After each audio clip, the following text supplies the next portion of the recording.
లోక్సభ ఎన్నికలపై ఫోకస్ పెట్టింది BRS. Adilabad parliament పరిధిలోని అసెంబ్లీ నియోజకవర్గాల ఇన్ఛార్జీలు, ఎమ్మెల్యేలు, ఎమ్మెల్సీలు, వివిధ కార్పొరేషన్ల మాజీ చైర్మన్లు, జిల్లా పరిషత్ చైర్మన్లు రివ్యూ మీటింగ్ కు హాజరయ్యారు.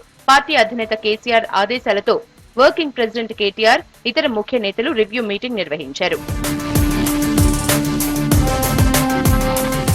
బీఆర్ఎస్ ఓడిపోతుందని అనుకోలేదన్నారు ఎమ్మెల్యే కేటీఆర్. పార్లమెంటు నియోజకవర్గంపై సమీక్షా సమావేశాల్లో పాల్గొన్నారు కేటీఆర్. తమ ఎమ్మెల్యేలు ఓడిపోవాలని ప్రజలు కోరుకున్నారు కానీ బీఆర్ఎస్ ఓడిపోవాలని కోరుకోలేదన్నారు కేటీఆర్. కొన్ని లోటుపాట్లు సర్దుకుంటే బీఆర్ఎస్ఏ గెలిచేదన్నారు. పార్లమెంట్లో తెలంగాణ గళం వినిపించాలంటే బీఆర్ఎస్ ఎంపీలు ఉండాలన్నారు కేటీఆర్. కేసీఆర్ గారు ముఖ్యమంత్రిగా లేరు అనే మాట చాలా మంది ఇతర పార్టీలకు ఓటేసిన వాళ్ళని కూడా, కాంగ్రెస్ బీజేపీలకు ఓటేసిన వాళ్ళ ప్రజల్లో కూడా ఒక రకమైన అయ్యో ఇట్లా జరుగుతుంది అనుకోలేదు, మేము మా దగ్గర ఉండే లోకల్ అభ్యర్థి మీదనో ఇంకోరి మీదనో కొంత వ్యతిరేకతతో ఓటేసినాం కానీ కేసీఆర్ గారు ముఖ్యమంత్రిగా లేరు అనే మాటని జీర్ణించుకోలేకపోతున్నారనే మాట కూడా మా నాయకులు, కార్యకర్తలు ఈరోజు అందరూ కూడా చెప్పడం జరిగింది. అందువల్లే ఇవాళ ఇంకొక మాట కూడా విశ్లేషించుకున్నాము.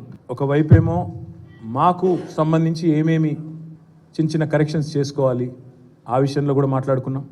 దాంతోపాటు మా మీద జరిగిన దుష్ప్రచారం, మా మీద జరిగిన విష ప్రచారం, ప్రాపగాండా, ఫేక్ ప్రాపగాండా ఏదైతే జరిగిందో దాని విషయంలో కూడా చాలా తీవ్రమైన చర్చ జరిగింది. గవర్నర్ కోటాలో ఎమ్మెల్సీల నియామకం కోసం కేబినెట్ తీర్మానం చేసిన సిఫారసును గవర్నర్ రిజెక్ట్ చేయడంపై హైకోర్టును ఆశ్రయించారు బీఆర్ఎస్ నాయకులు దాసోజు శ్రవణ్, కుర్రా సత్యనారాయణ. డిసెంబర్ 7న హైకోర్టులో పిటిషన్ వేయడంతో ఈ నెల 5న విచారణకు వస్తుంది. గవర్నర్ రాజ్యాంగ దుర్వినియోగానికి పాల్పడ్డారని పిటిషన్లో పేర్కొన్నారు.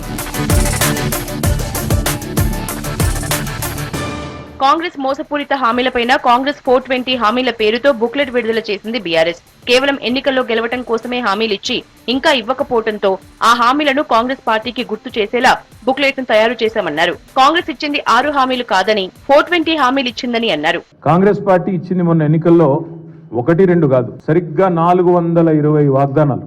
ఎన్ని హామీలు ఇచ్చారు? వాళ్ళు యూత్ డిక్లరేషన్ లో ఏం చెప్పారు, ఎస్సీ డిక్లరేషన్ లో ఏం చెప్పినారు, ఎస్టీ డిక్లరేషన్ లో ఏం చెప్పారు, మహిళా డిక్లరేషన్ లో ఏం చెప్పినారు, అవన్నీ కూడా ఈ హామీలన్నింటినీ కూడా ప్రజల దగ్గరికి తీసుకొని పోతాము. ప్రజలను మరి ఒక రకమైన వాతావరణ నిర్మాణం చేసి లేని వాతావరణాన్ని కృత్రిమమైన ఒక అనుకూలతను, సానుకూలతను సృష్టించుకొని పోయినారో దాన్ని కూడా తప్పకుండా మరి ప్రజల దగ్గరికి తీసుకొని పోవాలి. కాంగ్రెస్ ఇచ్చిన హామీలను అమలు చేసేందుకు బీఆర్ఎస్ పోరాడుతుందన్నారు బీఆర్ఎస్ వర్కింగ్ ప్రెసిడెంట్ కేటీఆర్. పార్లమెంట్లో తెలంగాణ గొంతుక వినిపించాలంటే బీఆర్ఎస్ ఎంపీని గెలిపించాలన్నారు.